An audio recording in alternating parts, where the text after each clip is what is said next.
Hello friends, welcome back. कैसे हैं आप लोग? एपिसोड आपने देख ली होगी यकीनन। कैसी लगी आपको? तो एपिसोड के साथ साथ आपने प्रोमो भी देख लिया होगा। तो मैं आज जो है ना थोड़ा सा पहले प्रोमो पे बात करूँगी। उसने मुझे बहुत ज़्यादा जो है ना वो एक तरह से इरिटेट प्रोमो ने कर दिया था। तो चलिए शुरू करते हैं, लेकिन उससे पहले आप लोगों से रिक्वेस्ट है कि मेरे चैनल को सब्सक्राइब करें, मेरी वीडियो को ज़रूर लाइक करें। तो प्रोमो में जी हमें क्या नज़र आ रहा है कि फिर से सलमान ख़ान जो है वो मुनव्वर की मनारा की वजह से जो है वो क्लास ले रहे हैं या उससे उस चीज़ का पूछ रहे हैं कि भाई जब तुम परेशान थे तो रिंकू और अंकिता को जिस तरह तुमने रिस्पेक्ट फुल वे में ट्रीट किया जब वो तुम्हारे मुश्किल वक्त में तुम्हारे साथ थी, तो तुमने मनारा को उस तरह से वो जो है वो ट्रीट नहीं किया। ये कब हुआ? मनारा बार-बार इनफैक्ट उसके पीछे जा रही थी और मतलब एक पॉइंट पे लग रहा था कि वो इरिटेट करना जो है वो शुरू हो गई हैं। दूसरा अंकिता और रिंकू ने भी जो है हमने उनको नहीं देखा, वो भी साथ आयशा की तरफ से भी जा के मज़े ले रही थी और मुनव्वर की तरफ से भी वो मतलब बात कर रही थी दरमियान में आके, तो वो उनको भी मुनव्वर को भी तसल्ली दे रही थी। तो मतलब ये किस वो उसमें होता है। सलमान खान भी लास्ट वीकेंड के बारे में वो बोल रहे हैं कि भई आपने ठेक मतलब उसको भी बेबी सिटिंग और ये वो करवाते हैं, आपने उसका वो नहीं लिया और उसके बाद आज फिर आप बोल रहे हैं कि भई नहीं, तुम्हें उसके साथ ही रहना है, तुम्हें उसके साथ ही रहना है, तुम उसको रिस्पॉन्ड नहीं कर रहे। तो मुनव्वर का दिमाग तो हिलेगा या नहीं हिलेगा, बाहर ऑडियंस का दिमाग हिल गया कि भई चाहते क्या हैं? क्यों इतनी कन्फ्यूजन क्रिएट कर रहे हैं? और वो बंदा जो अंदर बैठा होगा उसको तो बिल्कुल भी वो एक तरह से काम नहीं कि हर वीकेंड के वार पे और उसको फीडबैक दिया जाता है ड्यूरिंग द वीक और फीडबैक दिया जाता है, उसके बाद नेक्स्ट वीक पे वीकेंड के वार पे टोटली अपोजिट फीडबैक दिया जाता है। तो क्या मतलब इस सारे का क्या मतलब हुआ कि मैं क्या करूं तो क्या करूं? इस वक्त जो है ना वो सूरत हाल बन गई है। मुझे बहुत अजीब लगा कि बिग बॉस खुद अपनी कही हुई बातों पे कायम नहीं रह रहे, सलमान खान और ये सब। तो ये तो इसी वजह से जो है ना गेम बिगाड़ रहे हैं और सीज़न का मज़ा नहीं आ रहा कि चीज़ें ऑर्गेनिकली जो है वो आगे नहीं जा रही। एक वो होता है ना डंडे के ज़ोर पे वो उनके दिमागों में फीड किया जा रहा है कि ऐसे चलो और उसमें भी क्लैरिटी नहीं है। उसके बाद आ जाते हैं एपिसोड पे। हमने देखा ही था कि मनारा कल अपसेट हो गई थी कैप्टनसी टास्क के बाद। मुनव्वर ने उन्हें और ईशा को जो है वो हिपोक्रेट बोला था मनारा को। अब ये चीज़ भी बड़ी गौर करने वाली है। बहुत से और कंटेस्टेंट्स भी हैं, अनुराग हैं, खानज़ादी कहते हुए हमने सुना। इवन ये मुनव्वर जब आयशा आई हैं वो अपसेट थे, उन्होंने जो है उनको हमने लाइव फीड में देखा सुना कि वो भी चाह रहे थे कि थोड़ी देर उनको अंदर बुला के कन्फेशन रूम में उनसे बात की जाए, तो कुछ चीज़ों की क्लैरिटी चाहिए या कुछ भी। और किसी को तो ये प्रिविलेज नहीं मिलती, लेकिन मनारा जो है अगर थोड़ा-सा भी वो जी अपसेट हों, रोती हुई दिखाई दें या मतलब अच्छा फ़ील नहीं कर रही, तो उनको बिग बॉस फ़ौरन अंदर बुला के अच्छा ख़ासा सेशन करवा लेते हैं उनके साथ, उनको तसल्ली वग़ैरह देते हैं। तो ये चीज़ एक बिल्कुल क्लियर है कि मनारा की तरफ जो है वो बहुत ज़्यादा बायस है। उसका मैंने प्रोमो भी आपको शुरू में ही बता दिया, प्रोमो से भी वो चीज़ पता चल रही है। और दूसरा जिस तरह से अंदर बुला-बुला के मनारा को तसल्ली दी जा रही है, उसका एक तरह से वो थेरेपी की जा रही है कि वो जो भी है अपने अंदर वो निकाल दे और उसको तसल्लियाँ दी जा रही हैं, तो वो चीज़ मुझे वो नहीं लगी, अच्छी बिल्कुल भी नहीं लगी। ये बाकी लोगों के साथ कहीं न कहीं ज़्यादती है। एक को इतना ज़्यादा जो है वो इनकरेज करना, उसके मेंटल हेल्थ को लेके उससे बात करना, बाकी लोगों की भी मेंटल हेल्थ होती है, वो भी अपसेट अपने-अपने उसमें फ़ेज़ में रहे हैं, तो ये बहुत अनफ़ेयर जो है ना वो ये चीज़ लग रही है। मनारा को अंदर बुलाया जाता है। अब जो मनारा की और बिग बॉस की जो कन्वर्सेशन हुई है उससे क्लियरली पता चल रहा है कि भई इनका ये जो है ना ट्रायंगल ये चलाना चाह रहे थे, या मनारा को मुनव्वर की या मुनव्वर को मनारा की जान नहीं छोड़नी चाहिए थी। अब बिग बॉस उससे घुमा-घुमा के जो है ना वो पूछ रहे हैं कि आप क्यों अपसेट हैं? आप वो तो हम सबको भी नज़र आ रहा है। तो मुझे लगता है जो वो एक्चुअल निकलवाना चाह रहे थे ना उससे कि मुनव्वर के लिए उसके दिल में कोई स्पेशल किस्म की फीलिंग, उसने एडमिट तो किया कि हाँ वो मेरे लिए वो स्पेशल है या इस तरह से है, अलग से है कुछ फीलिंग्स वगैरह, वो तो उसने एडमिट किया। तो लेकिन बिग बॉस शायद कुछ और भी चाह रहे थे उससे निकलवाना। फिर ये कि अगर आयशा ना आई होती तो राइडर की जगह आप नॉमिनेशन टास्क में किसको बुलाती? तो उसने कहा ऑब्वियस सी बात है मैं मुनव्वर को बुलाती। तो इस तरह से वो क्या उसको उगलवाना उससे चाह रहे थे बाहर, या उसके दिमाग में क्या डालना चाह रहे थे, वो हमें भी जो है ना अच्छे तरह से समझ लग रही थी। उसके बाद मुनव्वर की और मनारा की जो है वो अच्छी खासी बहस तो नहीं होती, बहस मुनव्वर एक्चुअली क्लियर करना चाह रहे थे। कैप्टनसी टास्क में ईशा ने जो वो की थी कि पहले अपने आप को वोट दिया, पहले उसको अंकिता को वोट दिया कैप्टनसी के लिए, लेकिन बाद में फिर वो उसने अपने लिए जो है वोट दिया। और इसी तरह से मनारा ने पहले अपने आप को, और उसके बाद जब चेंज करना था, जब किसी ये उस पे नहीं पहुंच रहे थे, कंक्लूजन पे नहीं पहुंच रहे थे और बिग बॉस ने इनको वार्निंग दे दी, तो उसने वो दिया था जिसके लिए मुनव्वर ने ईशा और मनारा दोनों को हिपोक्रेट बोला था। मेरे ख्याल से वो हिपोक्रेसी ईशा की तरफ से थी, उस चीज़ में मुझे मनारा की वो गलती नहीं लगी, लेकिन मुनव्वर ने बोल दिया। बाद में वो इसी चीज़ के लिए मनारा के पास 2-3 बार आते हैं, उनसे एक्सक्यूज़ करते हैं, माफ़ी माँगते हैं, लेकिन वो फिर मनारा से कोई माफ़ी माँगे, मनारा का दिमाग फिर वो होता है ना सातवें आसमान पे पहुँच जाता है, फिर तो वो इज़िली कि ठीक है मैं माफ़ करती हूँ लेकिन मैं भूलूँगी नहीं। इस चीज़ से मुनव्वर जो है ना वो जैसे पिस्ड ऑफ हो जाते हैं, कि भई तुम, वो फिर जतला देते हैं कि मेरे पास आप बहुत दफ़ा माफ़ी के लिए आई हैं और मैंने हमेशा आपकी सिचुएशन को समझा है, आपको कभी उसके आगे माफ़ी का मौका भी नहीं दिया कि आप माँगे हैं इस तरह से। तो आप इस तरह से कर रही हैं। ख़ैर वो अच्छी ख़ासी कि आप हिपोक्रेट हो, मैं आपको हमेशा अब हिपोक्रेट कहूँगी, ये कहूँगी, वो कहेंगी, तो ये इनका वो चीज़ चलती रही। अ, उसके बाद मुनव्वर और आयशा को लेके जो है ना अब घर वालों के साथ-साथ बाहर ऑडियंस के दिमाग में भी थोड़े से सवाल आ रहे हैं कि जो चीज़ पहले आयशा कुछ इल्ज़ामात के साथ घर के अंदर जाती हैं, वो पहले दिन में ही बैठ के क्लियर हो जाते हैं। फिर हमें समझ लग जाती है कि इतना पुराना जितना वो आयशा ने बाहर इंटरव्यूज़ में और उसमें बनाया था कि सिर्फ़ 2 ढाई माह का जो है वो इनका रिश्ता है, कोई लंबा-चौड़ा वो रिश्ता नहीं है कि इसमें बड़े लंबे-चौड़े वादे किए गए हों। फिर आयशा शुरू में उसको दिमाग में डालती हैं जी कि बाहर पता नहीं नाज़िला के साथ तुम्हारी वजह से कितना बुरा लोग बिहेव कर रहे हैं या क्या-क्या उसको सुना रहे हैं। वो उस गिल्ट ट्रिप में चला जाता है, और उसके बाद अब हम 2 दिनों से देख रहे हैं कि उनकी जो है ना वो आपस में बहुत, मुनव्वर उनकी केयर करते हुए, आगे-पीछे फिरते हुए, खाना साथ खाते हुए, जी कपड़े एक-दूसरे की मर्ज़ी के पहनते हुए, तो ये चीज़ें जो है ना हमें दिखाई दे रही हैं, जो कि जैसे घरवालों के दिमाग में सवाल उठ रहे हैं, तो वैसे ही जो है वो मतलब बाहर ऑडियंस को भी दिमाग में भी सवाल उठ रहे हैं कि अगर आप लोगों का दोनों का क्लियर है, आयशा का भी कि बाहर जाके मुनव्वर के साथ जो है वो कोई उसका सीन नहीं होगा, और मुनव्वर का भी कि उन्हें नाज़िला के साथ, तो फिर ये सब जो है ये क्या चीज़ है। मुझे लगता है ये भी बिग बॉस की तरफ से एक जो है ना क्रिएट किया हुआ जो है ना, बिल्कुल जो पहले दिन ही फ्लॉप हो गया था। और लेकिन ये अंदर जो खेल रहे हैं कंटेस्टेंट, ये उनको बहुत ज़्यादा कंफ्यूज कर देता है।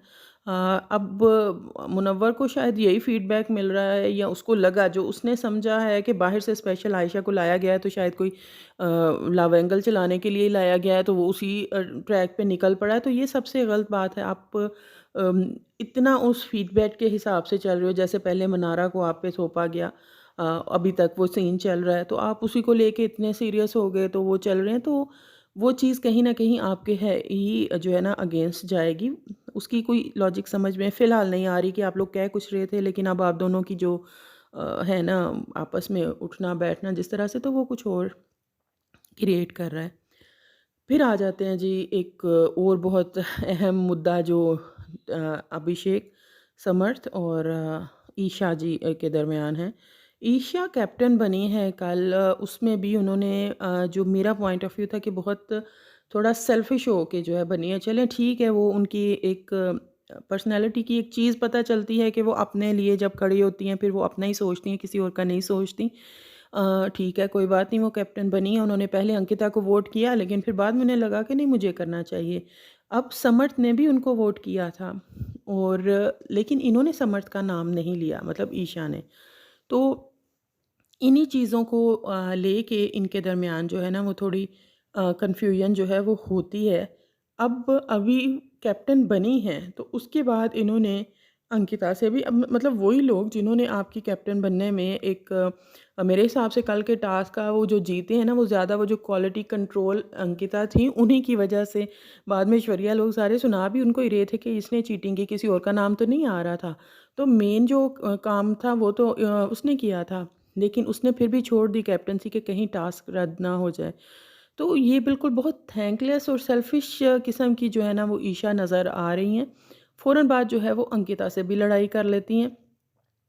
तो अभिषेक और उसकी जो है समर्थ की एज़ यूजुअल जो उनकी चलती है, दिन में एक दफ़ा तो लाज़मी होती है, तो नील का चीला है तो विकी का चीला, ये सब कुछ चल रहा होता है, तो फिर दरमियान में जो है वो ईशा आती हैं। असल जो वो चीज़ होती थी, आप लोग ज़रूर बताइएगा इस बारे में कि आपको वो सीन जो है वो कैसा लगा कि वहाँ पे जो स्टोर रूम के बाहर जो एरिया है वहाँ पे ईशा जो है रो रही हैं और अंकिता के साथ बात करती हुई दिखाई देती हैं अभिषेक को लेके अभिषेक और चिंटू दोनों को लेके कि भई वो मेरा एक्स है, वो मेरा पास्ट है, वो मेरा प्रेज़ेंट है, मैं दोनों के बीच फँस जाती हूँ। मुझे उसको भी कहना अच्छा नहीं लगता और सबसे इंटरेस्टिंग मज़े की बात है कि वो अभिषेक जो है वो उधर बैठा हुआ था, एक साइड पे जो है ना वो उधर बैठा हुआ था, जहाँ अक्सर ये मुनव्वर लोग बैठते हैं। तो वो ये सब कुछ जो है ना वो सुन रहा है। अब ये बात बाद में पकड़ी जाती है कि ईशा ने इंटेंशनली वहाँ उसको पता था कि अभिषेक वहाँ पे बैठा हुआ है और वो बड़ी स्मार्टली ना सिर्फ ये कि अभिषेक को वो चीज़ें सुना रही थी बल्कि बाहर ऑडियंस को भी ये चीज़ सुना रही थी। अब अपनी बातों में इनके जो है ना वो थोड़ी कंट्राडिक्ट करती हैं। इन्होंने कहा कि जी मैं फँस जाती हूँ इन दोनों के बीच में। किसने कहा है आपको फँसने के लिए? पहली बात। हमेशा समर तो हमेशा आपसे कहता आ रहा है, अकेले भी आपको समझाता आ रहा है कि भई तुम इसको इसके मामले में बिल्कुल मत आया करो। तुम बिल्कुल इसके साथ बात ना किया करो, ये ऐसी-ऐसी बातें करता है, ऐसी-ऐसी गालियाँ निकालता है कि वो फिर मुझे मेरा दिमाग ख़राब करती हैं, तो तुम इसके मामले में बिल्कुल ना आया करो। तो उसने तो वो तो उल्टा आपको कह रहा होता है कि आप अभिषेक के मामले में ना आओ। तो फिर आप किस तरह से वो उस पे कि मैं फँस जाती हूँ, ये दोनों लड़ते हैं और मैं इनके दरमियान हमने तो ऐसा नहीं देखा। आप ज़्यादातर हमने जो देखा है कि आप अभिषेक को पोक करती हैं, आपकी गेम ही वही है, आप बार-बार उसके मामले में घुसती हैं। और अब भी आपने ये इंटेंशनली अभिषेक को सुनाने के लिए ये चीज़ की, अभिषेक को भी और ऑडियंस को भी कि वो मतलब जो मेरा तो कंटेंट है, बेसिक जो कंटेंट है वो तो यही है, तो ये सारा कुछ जो है वो मेरा चलता रहे। अभिषेक को भी लगे कि मेरी अभी भी उसके दिल में जो है उसके लिए मेरे दिल में फीलिंग हैं। तो हम मुझे तो ये चीज़ एक इंटेंशनली लगी, ईशा हर चीज़ बहुत कैलकुलेट करके मैंने इसीलिए कहती हूँ कि ये जो कुछ है ना बिल्कुल बिग बॉस मटेरियल कंटेस्टेंट उनमें से ईशा टॉप पे है। हर चीज़ बहुत कैलकुलेट करके, बहुत सोच समझ के ना ये उस हिसाब से चलती है। सब कुछ इसके दिमाग में जो है वो चल रहा होता है।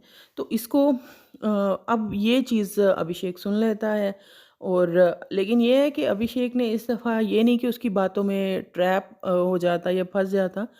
उसने उस चीज़ का मज़ाक उड़ाया कि भई ये तो जानते-बूझते हुए भी कि ये मैं उधर बैठा हूँ तो इसने मुझे सुनाने और ये बातें वो समर्थ के सामने कर रहा था, चिंटू के सामने कर रहा था। उस वक़्त चिंटू नहीं बोला कि भई मुझे तो बड़ा अच्छा लगा, जैसे वो बोलता है और वो बार-बार मतलब उसको चिढ़ाने के लिए। अब ईशा को समझ लग जाती है कि समर्थ के सामने उसकी अभिषेक ने पोल खोल दी है। समर्थ बाद में बहुत आराम से पूछता है कि भई क्या बात कर रही थी रो-रो के तुम अभिषेक के लिए? तो वो आगे से वो आपको जो अज़्यूम करना है आप कर लो। उसने कहा मैंने तो अभी कोई अज़्यूम किया ही नहीं, मैं तो बड़े आराम से आपसे पूछ रहा हूँ, आप मुझे बता दें। तो वो नहीं मैंने तो बस ये कहा था, ये दोनों लड़ते हैं तो हम मैं फँस जाती हूँ बीच में, मैं लड़ना नहीं चाहती अभिषेक से ये और वो। तो समर्थ इस पॉइंट पे मुझे जो है ना वो ठीक लगते हैं। ये ईशा जो है ना ये घुमाती है, ईशा बहुत अच्छे से उसको घुमाना आता है बातों को भी और अपनी चीज़ों को उसी फ़ेवर में भी करना आता है, कहाँ किस तरह से एडवांटेज लेना ये भी उसे बहुत अच्छे से आता है। ये हमने 2 महीने की बिग बॉस की गेम में अच्छे से उसको देख लिया है। अब संवाद में जो अंकिता के ऊपर वो अंकिता ने उसको कह दिया कि तुम शीशे में हाँ, देख के जो है वो मुस्कुरा रही थी या हँस रही थी, कुछ ऐसा कह दिया और वो अंकिता मतलब वही अंकिता थोड़ी देर पहले आप जिसकी वजह से कैप्टन बनी हो, आप उसी पे चढ़ जाती हो कि आप लें, आपका जो जा क्योंकि ये वो थोड़ा ना मुझे वो होता है ना खसियानी बिल्ली वाला मामला हो गया कि उसकी चीज़ें समर्थ के सामने वो खुल गई सारा कुछ और ऑडियंस के सामने भी कि उसने समर्थ ने तो सुना दिया उसको कि आपने मुझे इस चीज़ का भी अफ़सोस हुआ कि आपने मेरा नाम नहीं लिया। तो वहाँ पे जो है ना वो अब उल्टा जो होता है वो उस पे चढ़ने की या वो खसियानी बिल्ली वाला मामला थोड़ा।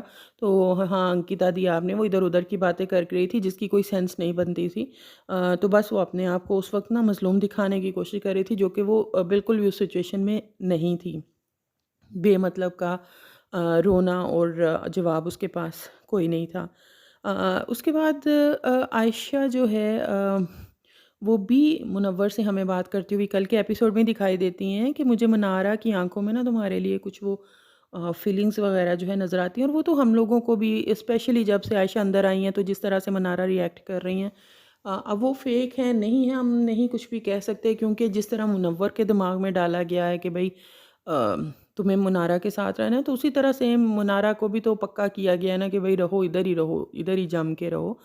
तो अब इसलिए उन चीज़ें वो नज़र तो आ रही हैं, जिस तरह से आयशा के आने के बाद वो बार-बार फिर रही हैं उनके पीछे और इस तरह से तो परेशान है और थोड़ी इनसिक्योर नज़र आ रही हैं। तो वो है तो सही कुछ ना कुछ, अब वो ठीक है, फ़ेक है, नहीं है, उसका हमें वो नहीं हम कुछ भी कह सकते।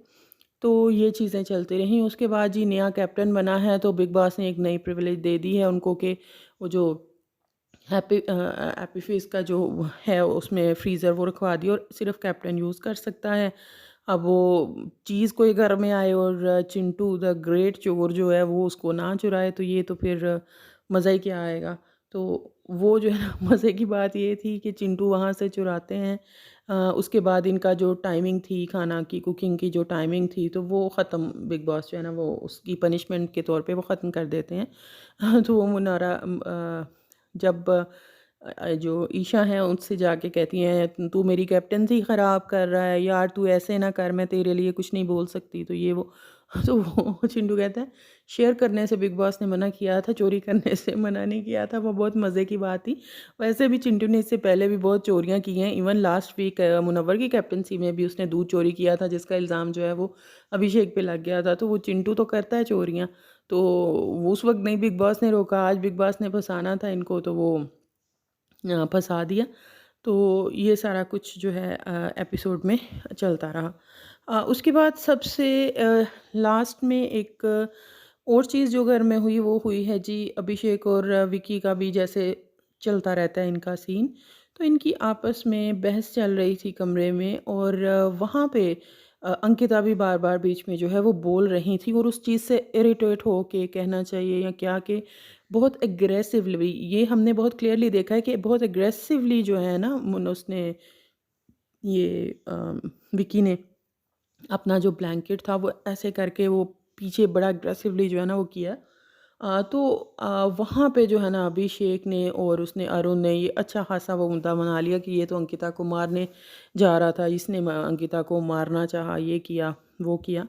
तो वो चीज़ ये तो है, मारा मेरे ख्याल से मारना तो नहीं वो चाहे होंगे, लेकिन चूंकि अंकिता भी इरिटेट कर रही थी, बार बार उनकी बात में बोल रही थी, उनको बोलने नहीं दे रही थी, तो वो उन्होंने ब्लैंकेट किया बहुत एग्रेसिव तरीके से जो है ना वो पीछे किया था। अब अंकिता को भी ना अभिषेक की दुखती रग का पता है, तो वो बाहर बाद में फिर जाके कि वो उस बात को कर रहा था, तो वो उसने कि ठीक है वीकेंड के वार पे जब ये होगा ना तो फिर ऐसे सब कुछ सामने आ जाएगा ये इस तरह से। अभिषेक की पहले इतने वीकेंड के वार पे क्लास लग रही है, वो वहाँ पे ना मुझे लगा वो डर गया, कहता मैंने तो बात ख़त्म कर दी, मैंने अंदर ही बात ख़त्म कर दी थी, मैं अब दोबारा नहीं वो बात कर रहा। तो वो जो है ना आपके पति जो हैं वो हमेशा बात करते हैं, लड़ाई शुरू करते हैं। वहीं पे अंकिता ने दोबारा पूछा कि तुमने फिर उस दिन वो मुझे वो चीज़ का क्यों कहा था कि मैंने क्यों शादी की इससे? उसने कहा इसलिए कि मैनिपुलेट करता है ये बंदा आपको, तो मुझे यही लगा कि मैनिपुलेट करके आपको शादी की इनसे। तो बस यही चीज़ें जो हैं आज के एपिसोड में चलती रहीं। मुझे प्रोमो देख के मुझे बहुत बुरा लगा कि बिग बॉस खुद क्यों जो है वो इतना डिक्टेट कर रहे हैं, और फिर खुद का जो कंटेस्टेंट हैं, खेलने वाले हैं, जिनको बाहर लोग देखना पसंद करते हैं, उनको इस तरह से मिसगाइड कर रहे हैं। एक वीकेंड पे वो कुछ और उनको कहा जा रहा है, वो उस हिसाब से चलते हैं। फिर बिल्कुल नेक्स्ट वीकेंड पे कुछ और कह के उनका दिमाग ख़राब, उनका भी और बाहर बैठी ऑडियंस का भी दिमाग ख़राब करते हैं कि भाई ऐसे नहीं ऐसे करो। तो मतलब बिल्कुल ही इसी वजह से जो है ना मज़ा नहीं आ रहा। स्क्रिप्ट बस हाथ में नहीं दिया गया, लेकिन दिमागों में जो है ना वो घुसाने की कोशिश ज़रूर की जा रही है। तो यही थी एपिसोड, यहाँ यही सारा कुछ जो है वो चलता रहा है। समत की गेम जो है ना मुझे बहुत वीक लगना शुरू हो गई है। शुरू में थोड़ा एंटरटेनिंग या वो चोरियाँ या इस तरह करते थे, लेकिन वाक़ई अब उनकी इंडिविजुअल मुझे अब कुछ गेम नज़र नहीं आ रही। आप लोगों का इस एपिसोड के बारे में क्या कहना है ज़रूर बताइएगा कमेंट बॉक्स में। बाय।